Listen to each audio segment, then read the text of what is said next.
What's your novel about? Well, see, it's about this girl and this guy, and there's this scene where this... No. You know what? That question, what's your novel about, probably is the most often asked questions at parties, just when you're talking to someone. If you mention that you're a writer or that you're writing a book, it's what's your book about, or what's your novel about? And you know what I found? That most writers, at least in the beginning, don't answer it the way they should. How should you answer it? That's what this video is all about. Hi, I'm Autumn Bardot, author, writer, grandmom, mom, doing a bunch of different things like many of us. And on this channel, you will get writing tips, author tricks, and inspiration for living your best writing life. Okay, so let's talk about that question that you may get at the grocery store, or you're talking to the clerk, you're like, oh, I'm working on a novel about that. And hopefully, right, inevitably, they will say, what's your novel about? When it comes to that offhand remark, you're chatting with the grocery store clerk, or you're at dinner with friends, or you're at a family gathering, or just somewhere with people, a Zoom meeting, whatever, and you mention that you are writing a book, fiction, nonfiction, doesn't matter. You're like, oh, I'm writing a book. And they will say, what's your book about? It's an innocent question. But here's the problem. Your answer is where it goes horribly wrong. It's a simple question, right? No, it's not, because to them, it's a simple question. To you, it is like your mind is exploding with things that you want to tell them. And this is what I used to do in the beginning, and I did this for probably, I would say probably the first couple years of my writing, because I just didn't know how to answer, and frankly, there were no YouTubes on that anyway. But so I would launch into this mumbling definition of plots and conflicts and characters and scenes and themes and on and on and on, and their eyes would glaze over, and that's never a good thing. And I lost them, and I thought, I need to do this a better way.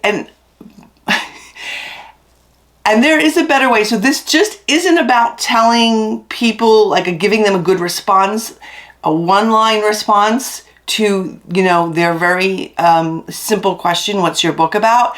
It's actually what that does for you and your book in the future. So how can you answer that simple question simply? For the first-time writers, it's hard. I struggled, and I personally struggled. And when I think I was querying, I had to write a one-line description. I want to say it took months. No, honestly, it took months. I rewrote it. And the thing is, I didn't know what I was writing for. I just didn't. I went online. Nothing sounded good. All of the examples were like, that doesn't pertain to my book. Or it was confusing. But after the third book, it got a lot easier, because I knew at the beginning of that book that I needed to answer that one-line question. I'll say that again. I know at the beginning of a book how I need to answer that question should somebody ask me. For example, I'm in a Zoom group now, a weekly Zoom group with writers, and I am currently working on a project, a manuscript, and they will ask me, what's it about? And guess what? They get one line. Because frankly, that's all anybody really needs at this point. I'm going to tell you how to craft that one-line sentence, which will come in handy for that question, but also come in handy later on when you're querying, when you're pitching, that kind of thing.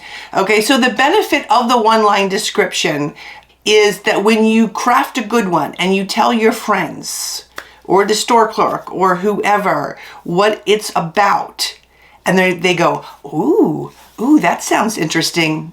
Aha, then you know you've done something. You've explained it the right way. Because sometimes short is all you need. You don't need lengthy. So you're thinking, oh yeah, if it's your friend, they're always going to say it sounds interesting, Autumn. But you can tell, right? You can tell your friend, especially people you don't know so much, they go, ooh, I'd like to read that. I mean, you can generally tell if people are being sincere about it. Or, you know, ask someone who is going to be very honest with you, right? You can say, here's my sentence, and they'll go, yes, that's okay. I'll usually ask my daughters. They're my harshest critics. They'll go, nah, I don't like that. That's boring. No, I don't know if I'd read that.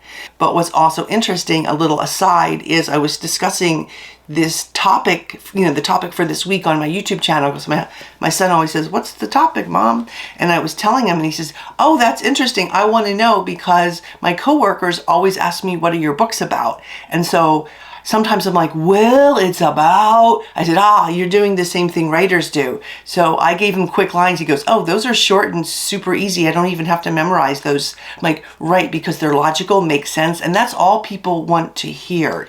And the thing about the one line, that great one line, is because, and here is the hard truth, whether you're looking for an agent after you write the book or now, or you just are going to indie publish and that's what you do, and that's great. You need to sell your story idea, whether it's selling to an agent or selling to readers or selling to your mom or your dad or your coworkers. You need to sell the idea, and that's what that one line does. It sells the idea. It doesn't, and I think we're gonna have some fun with what I've done here in a little bit. So here's what you've been waiting for. It's how to answer the what's your book about question. Okay, the first thing you want is the genre. You've heard me say genre before, right? Not 2 or 3 or 4 or 5. That's just that confuses people. Okay, one genre, and I still have to work on that genre video, maybe next week, okay? So, for example, and I've created just one I just kind of did out of thin air. Okay, it's a rom-com. Okay, it's romantic comedy. That is a genre. So, that is fine, rom-com. People know what a rom-com is. They know what that is in a movie, right? Okay, if you say something like, it's a combination of a sci-fi mystery with action, adventure, and mystical elements, people's eyes will glaze over. Agents will be like, yeah, they don't know their genre. Okay, so either way, not good. So pick something very simple. Okay, the next is characters. If you say something like, it's about a bored, divorced accountant named Mary with 3 kids and a horrible boss who blah, blah, blah, blah, blah. People are like, right? Maybe that's not their face, but that's what they're thinking. So that is too long. That is too long. Character would be something like a divorced mom. That's it, because that's all really that's important. And by saying she's a mom, you've identified that she has children. So we have a rom-com about a divorced mom. Okay? Next, you want to add in the conflict. And here's where I see people go horribly wrong all the time. So when I say, what's it about? They give me this long diatribe. One day, she walks into the phone booth and she's so confused because it's like another world in there, and then magical things happen, and then there's this guy, and then there's this other woman that she really doesn't like, and then there's this magic box, and you're like, okay, you're describing scenes. Do not describe scenes. That's the biggest issue I see with writers answering that question, whether it's that one-liner for agents or they're trying to just deliver it to a Zoom group or a bunch of people about what their book is about. You're not describing scenes. One day she walked into a phone booth is a scene. It's not what the book is about. So people are like waiting for what the book is about, and you're describing scenes. Why? Because you wrote it, and that's probably how you think about it. That's why I think this is so difficult for writers, is because to us, our book is all of the scenes, but that's not what people want to know. They just want to know what it's about. So I've made it shorter, working on the same premise. It's a rom-com about a divorced mom who accidentally enters an alternate universe. And the next part, okay, is where finding the love of your life is an I do or die game.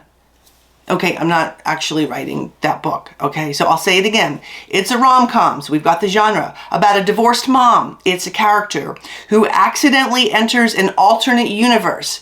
That's the whole premise, right? And now I have the stakes, where finding the love of your life is an I do or die game. Those are the stakes. So I've included the stakes. Now, either you're gonna get, ooh, that sounds really interesting. I think I want to read that. Or like, oh yeah, not my gig. Okay, but that's all you need to know.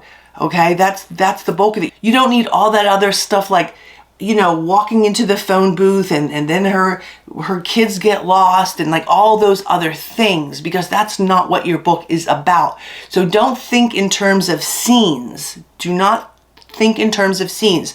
Think in terms of the genre, the character, the conflict, the stakes.